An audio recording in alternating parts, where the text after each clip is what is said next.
My girlfriend just asked for an open relationship, so I told her it's over and pointed her to the streets. So I, 43M, have been with Fran, 36F, for the last 2.5 years. I thought that things were moving smoothly and was about to ask her if she wanted to move in together, but she has been acting rather distant lately. So I decided to wait a little and see if she would bring something up. Out of nowhere this last Friday, she asked me to open the relationship.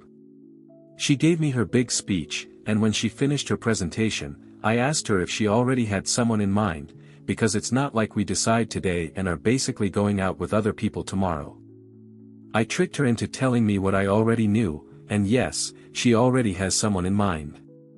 Which means to me that either she already did it or she has it all set up. So I got up and walked around the apartment while she was trying to sell the idea that this could be good for both of us and our relationship. And by the time she finished talking, I handed her one of my sports bags with all her stuff in it and told her to leave the spare key on the table on her way out. That we are done. And she knows why. Then I went to the couch and turned on the TV, just trying to look indifferent and to save face. She was speechless for a while, about to cry, but before she could say something, I told her that I didn't want to talk about anything and that she should leave. As soon as she left, I felt like crap. Like I was so unworthy. And I started to cry a little. As of right now, I'm still mourning. My phone has been almost nuclear with all the calls and texts I received from friends on both sides about my extreme reaction to her supposedly simple request. I don't know what she told them. So now I'm sitting wondering if I really went overboard and at the same time fighting the urge to run back to her. Because deep inside, even though I know my feelings for her are still there, the trust is gone. And I'm not going to spend all my time watching her movements. It's not healthy. And before anyone points it out, yes, I know my reaction is a pure reflection of me, not what she did or was about to do. So, did I go overboard? Update. Last Friday we met at our regular place where we usually have coffee. From a distance she looked great, so great that I just wanted to forget everything that happened and drag her back to my place. It actually took a lot of restraint not to do it. When I got close to her, I noticed her sadness and she still had her eyes irritated from crying. We sat, and before she could say a word, I asked her to tell me the entire story and pleaded with her not to leave anything out. I needed to hear it all, and then I would ask her a few questions, needing the entire truth. The story was pretty basic. About 2 months before she asked for the open relationship, on her girls' dancing night out, they met this exotic good-looking guy. During the first month, he was the new flavor that all the single friends in the group were trying out, which led to the girls talking and sharing experiences. Eventually, this guy who was having his way with all the girls around him set his eyes on Fran. And began to flirt with her, taking her to the dance floor and having fun.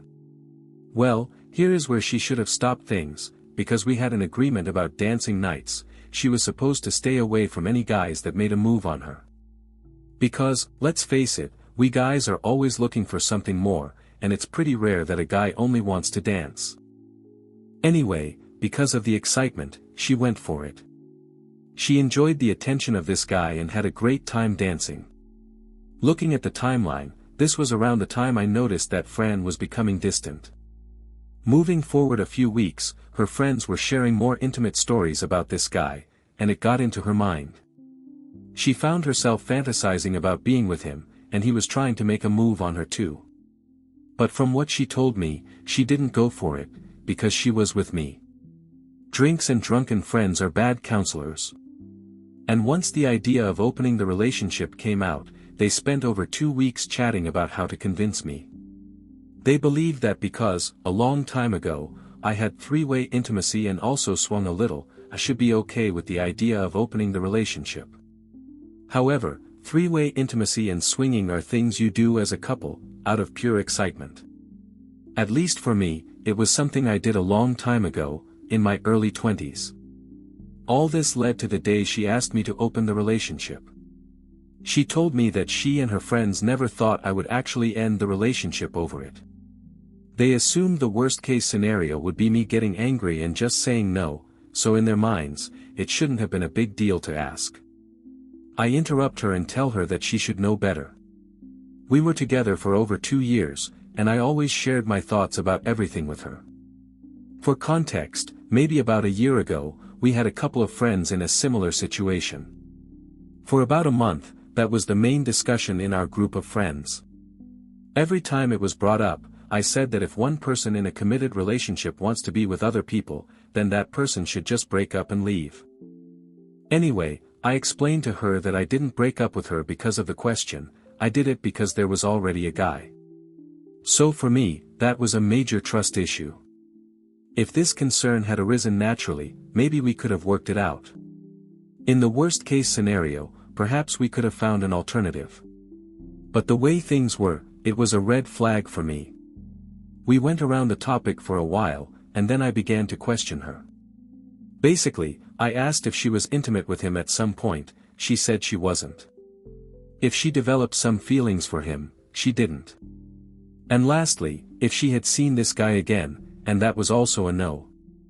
Even if that isn't much, it was a small relief. But I explained to her that I can't go back to her and that I need to close this for my own health. Also, I told her that we share a lot of friends, and I don't want to lose any of them because of this. It wouldn't be fair to ask them to choose. So we should behave like adults and keep things friendly. Then she said how sorry she was and that if she could, she would undo everything, but she knew it couldn't be done. She was about to cry, and I was too. So it was a good moment to ask for the check and leave. I walked her to her car, opened the door for her, and she started crying right then and there. I couldn't help but hug her. We stood there for about 10 minutes, and when she calmed down, she got into her car and drove away. I was in shock and didn't know how to feel. So I went home, grabbed my camping gear, and drove to the mountains, spending the entire weekend there to clear my mind. Early this morning, I was driving back to the city, and the moment my phone got signal, it was flooded with messages from friends and family, all worried because I had basically disappeared without telling anybody. I texted everyone back, telling them that I was okay, that I went out camping, and that at the moment I was driving to work. Also, I got a text from her, something along the lines of how she feels we're not over yet, and that she thinks I need time to leave all this behind. She said she will wait, hopeful. I haven't texted her back because I'm pretty sure I'm done. But experience has taught me to never say never. So for now, I'm going to take it easy, do what I like, and see where things take me. Update 2. Hello. It's been a while, and I came across several messages, some asking what I've been up to, others offering advice and encouragement, and of course, some asking for an update. After almost a month and a half of grappling with everything, I still didn't have things very clear. Fortunately, that's what best friends are for. I had a conversation with CLA and her husband Pete, my 2 best friends. After a while of talking, they said, "You have to let her go. You know very well that in your head, you'll always be wondering what happened and if you're really all that she wants. Regardless of whether that's the case, you'll never be sure." They also pointed out that the only reason I haven't let her go is because I don't want to be alone.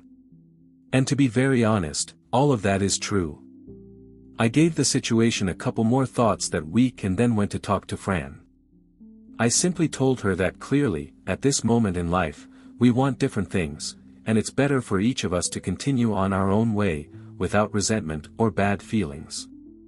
I gave a clear goodbye. She obviously didn't like what I said and got sad, but that's just life. She has to process her emotions, and I have to process mine.